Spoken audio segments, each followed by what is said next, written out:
Et celle que vous avez vue, qu'est-ce que c'est qui vous a plu le plus dans leur façon d'être? Ben, je pense déjà à la solidité, le fait qu'elle soit aussi un cuir de belle qualité, donc on a les pieds confortablement installés dedans, voilà.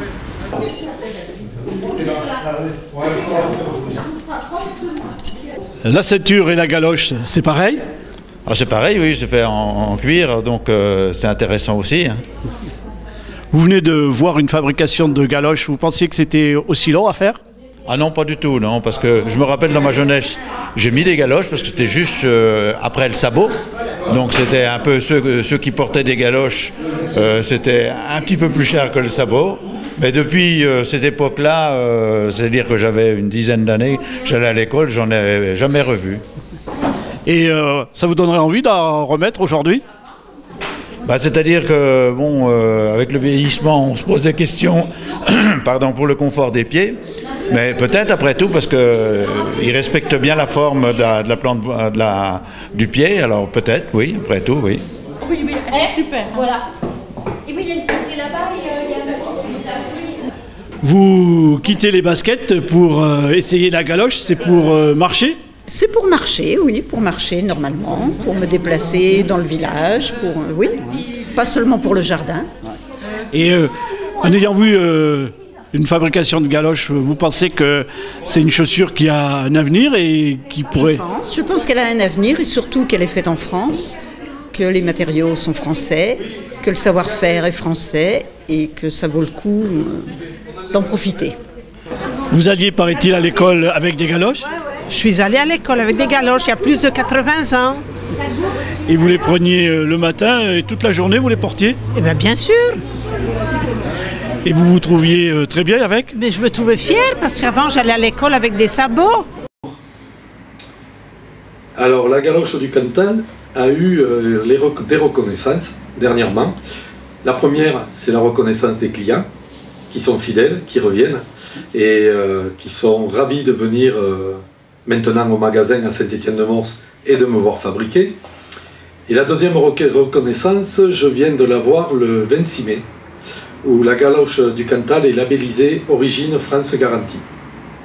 Ce label, ça fait une bonne année que je travaille pour l'avoir, et nous l'avons obtenu au premier coup, au premier audit. Donc oui, je suis fier de cette reconnaissance. Alors, la galoche, c'est une chaussure à semelle de bois et une tige en cuir. La galoche n'est pas pareille que le sabot. Le sabot, lui, est tout en bois. Et la galoche, elle utilise deux composants, trois avec les pointes en acier. Et pour fabriquer une galoche, on est obligé d'avoir une semelle de bois et du cuir. Ayant visité le musée de Romans il n'y a pas très longtemps, où une galoche du Cantal est exposée d'ailleurs, la galoche remonte jusqu'aux Romains, jusqu'aux Gaulois. On a retrouvé des traces de galoche. Alors ça se dit Galicea. La galoche, c'est une planche en bois avec des brides en cuir, alors fermée ou ouverte, mais c'est une planche en bois avec des brides en cuir. Voilà le début de la galoche. Alors la galoche était utilisée bien sûr, pas forcément pour travailler, parce que il y a très longtemps, il l'utilisait comme chaussure de tous les jours.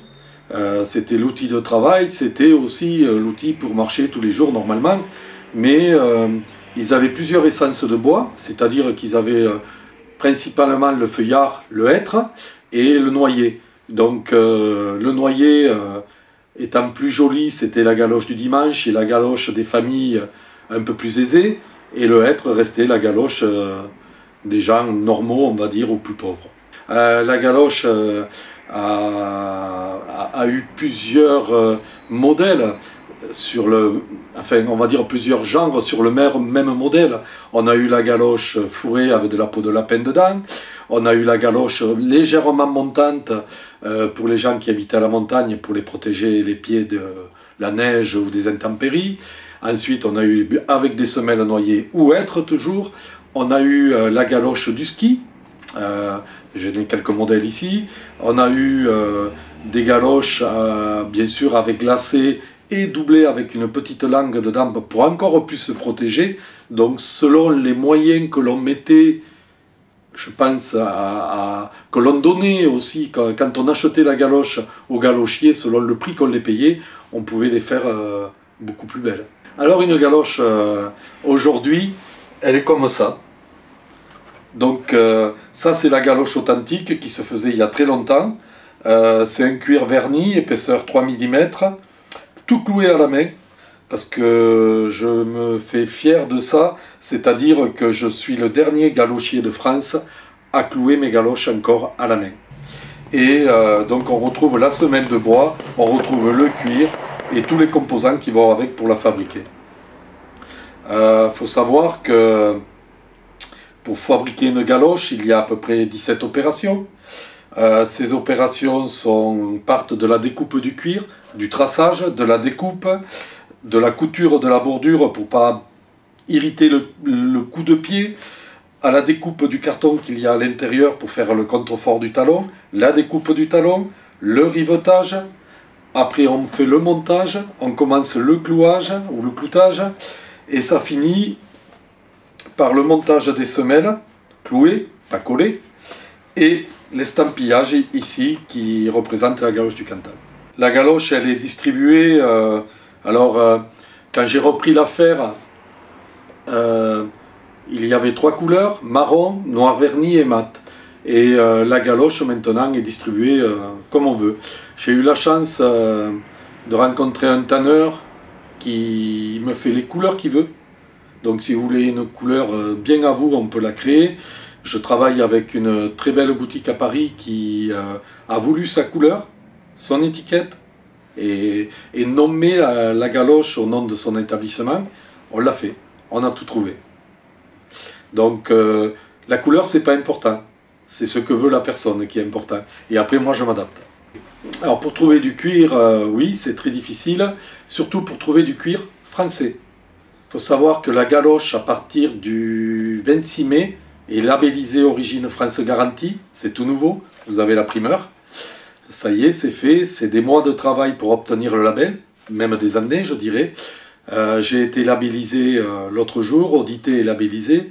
Donc ce qui veut dire que le bois, le cuir, les pointes sont d'origine française et fabriquées en France, obligatoirement. Donc le cuir est fabriqué en France, il est tanné en France et il est teinté en France. D'où l'avantage de pouvoir avoir les couleurs que je veux. Les pointures commencent, alors moi je commence à 22,5. Alors la galoche, la pointure se fait 1 cm. Tout ça pour conserver la tradition de nos ancêtres. Donc moi je commence à peu près à 22,5 cm, ce qui fait un petit 32, 33. Et je termine au 52 hommes. 38, enfin on monte après 52, 53 en pointure. Alors la galoche se porte par tout temps, parce qu'il faut savoir quelque chose, c'est que le bois a un grand pouvoir. Le bois il a le pouvoir d'isoler quand il fait froid, et le bois il a le pouvoir de rafraîchir quand il fait chaud. Et dans une galoche vous ne transpirerez pas. Voilà, parce que le bois absorbe la transpiration. Donc j'ai des vieilles affiches qui disent, qui à l'époque publicitaient la galoche contre plein de maladies. J'irai pas jusque là, mais là une semelle en bois c'est sain. Oui. Les galoches peuvent avoir plusieurs couleurs et comme je vous disais tout à l'heure, les clients sont friands de pouvoir aller supporter leur équipe avec des galoches. Donc Dernièrement, j'ai fabriqué des galoches pour le stade toulousain, à la demande d'un supporter. J'en ai fabriqué aussi pour les supporters de l'ASM. Et la dernière création que j'ai faite, elle est un peu atypique. Il n'y en a qu'une paire de réalisées. C'est les galoches de l'équipe de France, avec des vrais crampons. Donc voilà la galoche de l'équipe de France. On va supporter les filles au football. Donc il faut savoir qu'il y a beaucoup d'heures de travail quand même. Voilà. Mais ça plaît bien et je trouve que c'est un petit clin d'œil à nos filles. Voilà. Ce qui fait peut-être la différence avec d'autres, c'est qu'il faut savoir perpétuellement se renouveler, créer des galoches, mais créer des nu-pieds avec des semelles de bois, créer des petits sabots, alors sabots entre guillemets, on va dire des petits suédois, parce que on a la mauvaise habitude d'appeler ça des sabots, mais normalement ça s'appelle des petits suédois. C'est de la galoche, mais ouverte derrière. Voilà. Donc, et on crée les couleurs qu'on veut. Il faut savoir imaginer, pour l'année prochaine, créer déjà des nu-pieds différents. Je suis en train de le faire. J'ai ouvert une boutique à Saint-Étienne-de-Morse dans le Cantal de fabrication de sabots et galoches. Mais ce qu'il faut savoir, c'est que ça ne s'est pas fait comme ça. En fait, je suis chaudronnier de métier. Je viens de l'aéronautique où j'étais acheteur. Et j'ai basculé il y a une quinzaine d'années. J'ai arrêté mon métier d'acheteur en aéronautique pour devenir marchand de chaussures sur les marchés. Et je ne me voyais pas vendre des chaussures sans vendre des sabots et des galoches. Donc je me suis mis à la conquête d'un fabricant que j'ai trouvé dans le Cantal. Et ce fabricant, je lui en ai pris autant que je pouvais en vendre. Et ça marchait pas trop mal sur les marchés. Et ensuite, cette personne a pris la retraite il y a 6 ans. Et il m'a fallu prendre une décision. C'est où j'achète, où je trouve un nouveau fabricant. Mais il faut savoir qu'il n'y a plus de fabricants artisans de galoches clouées. Tout le monde agrafe les galoches. Moi je voulais pas ça, je voulais les clouer.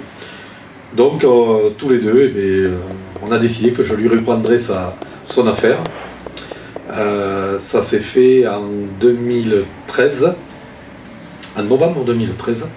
J'ai racheté son affaire et il m'a formé pendant des après-midi et des après-midi jusqu'à quand que je sache très bien fabriquer une galoche.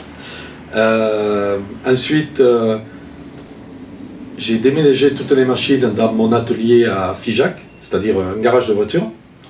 À partir de là, j'ai fait ma production, je vendais mes galoches sur les marchés et les après-midi, je fabriquais. Et cela, ça a duré jusqu'en 2017.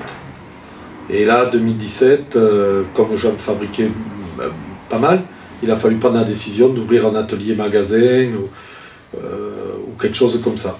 Et l'opportunité de venir ici s'est faite grâce au maire, grâce à Michel, au maire.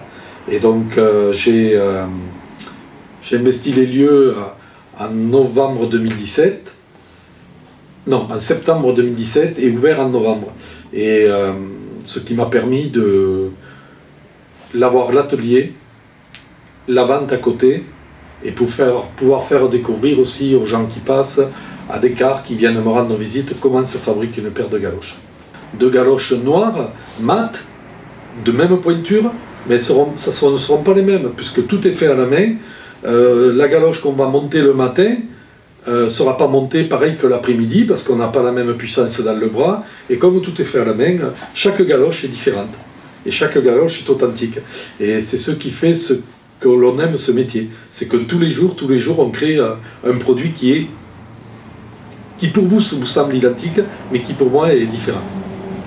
Alors, les créations, les couleurs, comme je vous le dis, c'est beaucoup ma création, parce que j'ai la chance d'avoir ce tanneur que je parlais tout à l'heure, mais les clients me demandent des couleurs, des fois un peu atypiques, tout. Si je peux y répondre, je fais. Si je ne peux pas, on essaye de trouver une solution. mais on essaye de satisfaire tout le monde. Alors la galoche se vend maintenant dans toute la France. Elle se vend bien sûr à Saint-Étienne à la boutique. Elle se vend grâce à mon site internet. Elle se vend grâce à ma page Facebook. Il y a quelques points de vente dans la France, Paris, le Cantal, la Haute-Loire. Il va y avoir sûrement des points de vente en Allemagne. Et elle se vend dans toute l'Europe parce que j'en fais partir au Danemark, en Allemagne, en Belgique, en Suède. J'en ai fait partir en Chine, j'en ai fait partir au Mexique. Enfin voilà. Allez, pas beaucoup, mais ça démarre. La galoche du Cantal peut devenir internationale, effectivement, parce que il n'y a pas beaucoup de ventes, mais je pense avoir trouvé un revendeur au Portugal qui va m'en prendre un genre de grande jardinerie. Ça intéresse beaucoup. Voilà, et puis d'autres projets qui sont en cours qui feront que tout seul je ne vais plus y arriver vite. Voilà. Si la personne me prend une paire de galoches, je fais la visite volontiers. Mais étant seul, je ne peux pas consacrer tout mon temps aux visites. Donc on s'est mis en relation avec le village de vacances de la Châtaigneraie à Mors, avec les cars ouvriers, et eux m'organisent des visites de 50 personnes à 60. On y rentre jusqu'à 60, et là je prends de mon temps et j'offre des visites à ces clients-là qui viennent. Et ils voient, on voit dès le départ, c'est-à-dire de la semelle de bois au produit fini, le montage d'une galoche. L'histoire de la galoche à Mors, enfin j'espère la construire prochainement avec une autre histoire qui s'est passée le 11 mai, je suis passé sur TF1, et ce qui m'a permis de lier des liens dans toute la France, et j'ai des gens qui m'ont donné leur usine entière, c'est-à-dire des usines où travaillaient 20 à 40 galochiers. J'ai 2 personnes qui m'ont donné toutes les machines, elles attendent plus qu'à être enlevées d'ailleurs, qui me les gardent. Des personnes de la région qui m'ont donné toutes les machines pour usiner les semelles de bois. Et une autre personne qui me donne, lui, son usine, son histoire, de la création jusqu'à la fin.